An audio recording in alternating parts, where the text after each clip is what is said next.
বাংলাদেশের বুকে এখনও টিকে রয়েছে প্রায় 200 বছরের পুরনো একটি ঐতিহ্যবাহী নৌকাহাট।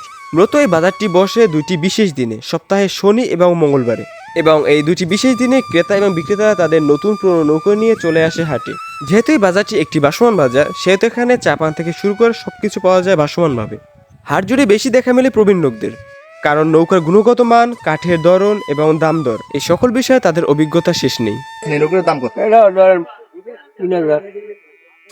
200 বছরের ইতিহাস এবং নদীর বুকে গড়ে ওঠা এক ব্যতিক্রম বাজার, যেখানে নৌকায় জীবিকা, নৌকায় ঐতিহ্য। তো চলুন ঘুরে দেখা যাক সে বাংলার ঐতিহ্যবাহী নৌকার হাট। এবং আমাদের চ্যানেল যদি নতুন হয়ে থাকেন অবশ্যই চ্যানেলটি সাবস্ক্রাইব করে দিন এবং পাশে থাকা বেল আইকনটি ক্লিক করে দিন। প্রতিনিয়ত বাংলার ঐতিহ্যের কাছাকাছি থাকতে অবশ্যই আমাদের সাথে থাকুন। তো চলুন কথা বাইরে চলে যাই মূল ভিডিও। আসসালামু আলাইকুম, welcome to my new video. তো আজকে ভিডিও আমরা চলে এসেছি বৈঠঘাটা ভাসমান বাজারের সাথে একটি নৌকার হাটে। এটা বহু বছর পুরনো একটি হাট। বৈঠঘাটা ভাসমান হাট যতটা পুরনো বলা যায় এরকমই পুরনো। তো এই হাটে পণ্যের ধরে নৌকা বেচা কেনা করা হয়। তো এরা এখান থেকে নৌকা কেনা কিনে তারপরে জমিতে, তারপরে নিজেদের পার্সোনাল কাজে ইউজ করে। তো আজকে দেখাবো একটা নৌকার দাম কেমন হয় এবং কোথা থেকে আনা হয়, কিভাবে তৈরি করা হয়, এভরিথিং সবকিছু। অবশ্যই ভিডিওটির শুরুতে এই জায়গাটি এক্সাক্ট লোকেশন আপনাদের সাথে শেয়ার করে নিই। এই জায়গাটা হচ্ছে বরিশাল বিভাগের পিরিজপুর জেলার নাজিপুর উপজেলার বৈঠঘাটা ভাসমান বাজারের পারগেশ একটি জায়গায়। তো আপনি চাইলে বাংলাদেশের যে কোনো প্রান্ত থেকে খুব ইজিলি চলে আসতে পারেন এই জায়গাটিতে। আপনি একই জায়গায় বেশ কয়েকটি ঐতিহ্যবাহী জায়গা দেখতে পাবেন, যেমন বৈঠঘাটা ভাসমান বাজার, এটা বিশ্ববিখ্যাত একটি জায়গা, যেখান থেকে বাংলাদেশ সহ বাংলাদেশের বাইরে বেশ কয়েকটি দেশ থেকে টুরিস্টরা ঘুরতে এসে থাকে এই জায়গাটিতে। তো চাইলে প্রপার একটি ভিডিও পেয়ে যাবেন আমাদের চ্যানেলে। এবং যেহেতু বাংলাদেশ একটি নদীমাতৃক দেশ এবং বরিশাল বিভাগে নদীর সংখ্যা খুবই বেশি, তাই এই জায়গায় মানুষদের নৌকার সাথে সম্পর্ক শত শত বছর আগে থেকেই। যেখানে বাংলাদেশের অন্য সব উন্নত জায়গাগুলোতে পার্সোনাল বাহন হিসেবে গাড়ি অথবা মোটরসাইকেল এভরিথিং এসব নিয়ে থাকে, এবং এই অঞ্চলে মানুষেরা তাদের পার্সোনাল বাহন হিসেবে তারা একটি নৌকা বেছে নেয়। এজন্য এই অঞ্চলের নৌকার ডিমান্ডটা একটু বেশি, তাই এই বাজারে রয়েছে বহুত নৌকো। একটি নৌকো পরে 3টি 4টি 5টি নৌকো করে নিয়ে আসে এই বাজারটিতে, যাতে অল্প সময়ে অধিক নৌকো নিয়ে আসতে পারে এই বাজারে। যেহেতু এটি একটি নদীকেন্দ্রিক অঞ্চল এবং এই বাজারটিও ভাসমান একটি বাজার, এখানে ভাসমানভাবে সব কিছু পাওয়া যায়। চা পান থেকে শুরু করে নিত্য প্রয়োজনীয় সব থাকে এই ভাসমানভাবে। তাই বলা যায় যে এখানে প্রতিটি নৌকা এক একটি ভ্রাম্যমান দোকান, এবং এখানকার দোকানদাররা খুবই আন্তরিক হয়ে থাকে।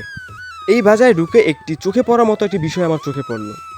এই বাজারে বেশিরভাগ মানুষ হচ্ছে প্রবীণ, কারণ নৌকা কেনাবেচা থেকে শুরু করে নৌকার গুণগত মান, কাঠের গুণগত মান সবকিছু যাচাই বাছাই করার জন্য তাদের জ্ঞান অপরিহার্য। তারা বছরের পর বছর ধরে এই অভিজ্ঞ। এই বাজারটি প্লাস এর পাশেই বাংলাদেশের সবথেকে বড় যে ভাসমান বাজার বৈঠঘাটা ভাসমান বাজার, এই অঞ্চলটিকে আরও সমৃদ্ধশালী করে তুলেছে। কারণ এই অঞ্চলে মানুষের জীবিকার মূল কেন্দ্রবিন্দু হচ্ছে কৃষি, এবং এই কৃষি পণ্যগুলো বিক্রি করা হয় বৈঠঘাটা ভাসমান বাজারে।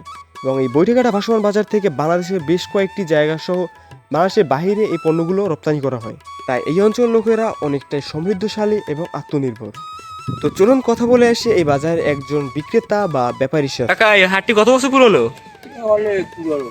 আপনারা ছোটকাল থেকে এখানে দেখতে আছেন? হ্যাঁ, তো কিরকম হয় এই হাটটি আর কখন বেশি হয়? কাঠ ওই সিজনে একটু বেশি হবে। বর্ষা সিজনে।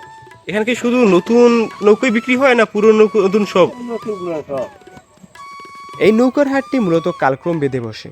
যেমন বর্ষা সিজনে নৌকার ব্যবহার বেড়ে যায়, এই সময় নৌকা কেনাবেচা হয় বেশি।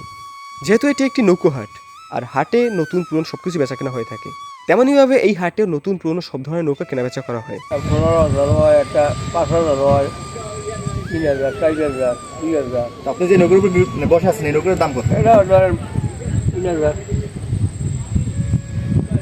প্রতি নৌকার কোয়ালিটি এবং কাঠের গুণগত মান দেখে যাচাই বাছাই করা হয় এই নৌকাটির দাম কীরকম হতে পারে। আনুমানিকভাবে এই বাজারটিতে সর্বনিম্ন 4 থেকে 5,000 টাকা থেকে শুরু হয় নৌকা কেনাবেচা। সর্বোচ্চ 10 থেকে 20,000, 30,000 টাকাও নৌকা কেনাবেচা করা হয় হাটে। বিক্রি করতে আপনি একজন বিক্রেতা, তো ডেইলি কয়েকটা নৌকা বিক্রি হয়? ডেইলি গায়ে গলি 5-6 বছর যায়, আলো তো একটা হয় না। গায়ে গলি করে। সময়কাল এবং মৌসুমের উপর ডিপেন্ড করে তাদের কেনাবেচা কীরকম হতে পারে, তাদের বেচা কিনা। হয়তো দিনে 2-3টাও নৌকা বেচা কিনা হতে পারে, হয়তো খারাপ হলে একটিও হবে না। এবং এর মাঝে আপনাকে এখানকার কিছু ট্রাভেল টিপস দিয়ে থাকি। এই জায়গাটি আসতে হলে আপনাকে পার্সোনালভাবে কোনো গাইড নিতে হবে না, কারণ এই জায়গাটি সম্পূর্ণ সেফ।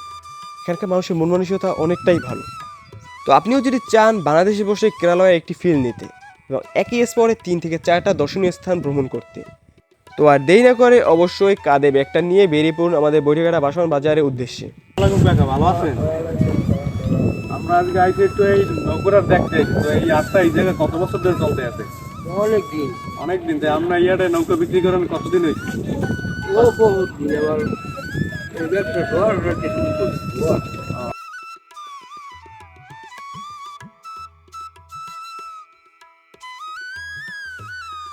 বাংলাদেশের প্রতিটি অঞ্চলে নৌকার ব্যবহার অপরিহার্য, কিন্তু বরিশাল অঞ্চলটিতে নৌকার ব্যবহারটা একটু ক্রমশ বেশি, কারণ বাংলাদেশের সবথেকে বেশি নদী থাকলে সেটা রয়েছে বরিশাল অঞ্চলে।